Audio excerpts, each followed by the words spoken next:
Fabulous Farmer, c'est un projet Interreg Nord-Ouest Europe qui a pour objectif d'amplifier l'efficacité de l'usage des ressources naturelles en agriculture grâce à la biodiversité fonctionnelle. À l'échelle du projet Fabulous Farmer, l'agrobiodiversité fonctionnelle est prise en compte à travers ce qu'on appelle 10 solutions, 10 FAB solutions, donc à savoir la réduction du travail du sol, l'allongement des rotations, la gestion des haies, la couverture des sols, les apports de matières organiques, les systèmes agroforestiers, le compostage des effluents d'élevage, la gestion des bords de champs, la réduction de l'utilisation des produits phytopharmaceutiques et la mise en place d'éléments semi-naturels type bandes enherbées et bandes fleuries. Pourquoi du coup est-ce qu'on s'intéresse à cette biodiversité fonctionnelle spécifiquement en agriculture? C'est parce qu'on sait que cette biodiversité fonctionnelle, elle rend un certain nombre de services qui sont très utiles à la production végétale.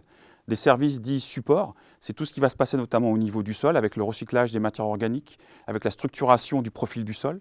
C'est ce qu'on appelle aussi les services de régulation. Donc le plus connu, c'est la pollinisation. C'est aussi la régulation biologique des ravageurs, de façon à contrôler l'impact de ces ravageurs sur les cultures. C'est aussi un service autour de la régulation des cycles des nutriments, sur tout ce qui va être cycle du carbone, cycle de l'azote.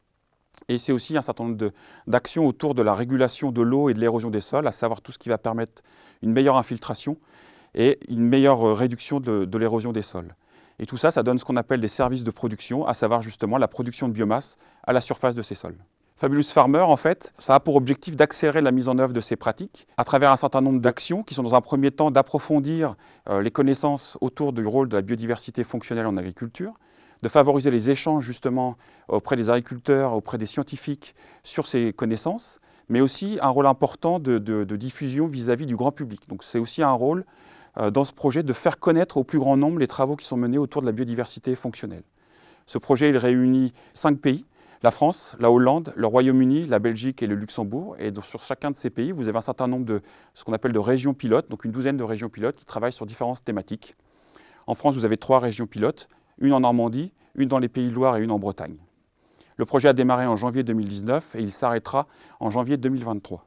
Si on prend le cas particulier de la Normandie, nous travaillons spécifiquement sur l'agroforesterie et la gestion des haies à travers un groupe d'agriculteurs, donc au sein du GI2E Agroforesterie en Normandie, où l'objectif, c'est effectivement de bien amplifier la connaissance du rôle de l'arbre dans les systèmes agricoles, de regarder justement tout ce qui va être biodiversité en tant que tel, donc notamment la régulation biologique.